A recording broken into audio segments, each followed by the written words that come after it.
Hi folks, David Waring here again with InformedTrades.com and today's lesson of the day. In our last lesson we looked at what a trader can reasonably expect to earn from trading and how most traders' misconception of this ultimately causes them to fail.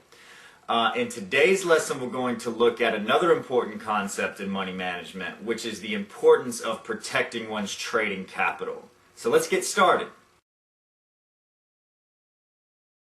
Okay, so one of the main keys to successful trading is the preservation of capital.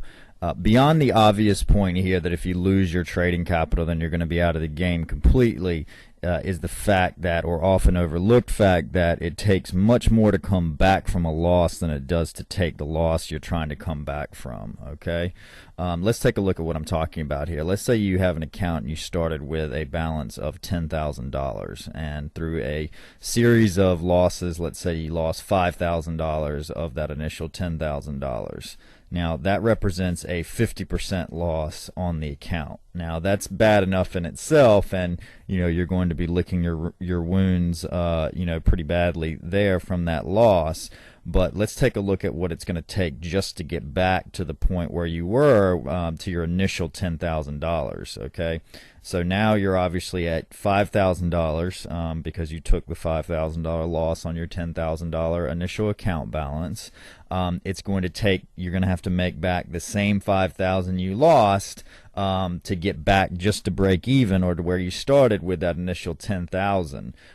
But instead of representing a 50% gain to get back, like it was the 50% loss that you took, because you're starting with 5,000 now to try and climb your way out of the hole, you need 100% gain just to get back to the point where you took the 50% loss from. So you're going to need to make twice the amount from a percentage standpoint just to get back to break even. So you can see here how this sort of underscores the importance of the preservation of capital, because it's so difficult to dig yourself out of a hole once you get into it. And this is one of the main reasons why traders get desperate when they are in a losing situation, where a lot of the psychological stuff that we've learned in previous lessons kicks in and causes people to start acting irrationally and to lose even more money, or to put on large position sizes and swing for the fences to try and get out of that hole and end up getting themselves into an even worse situation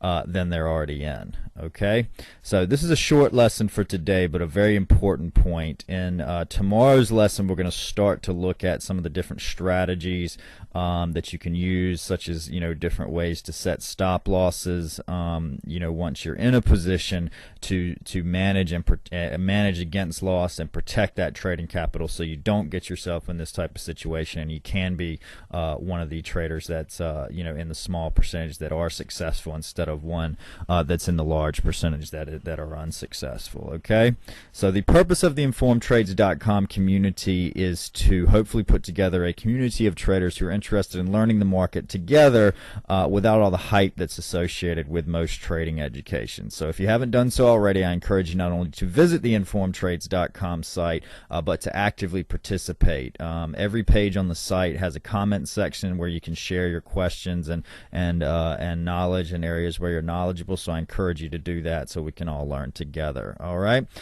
So we hope to see you in tomorrow's lesson. As always, if you have any questions or comments, please feel free to leave them in the comments section below. And good luck with your trading.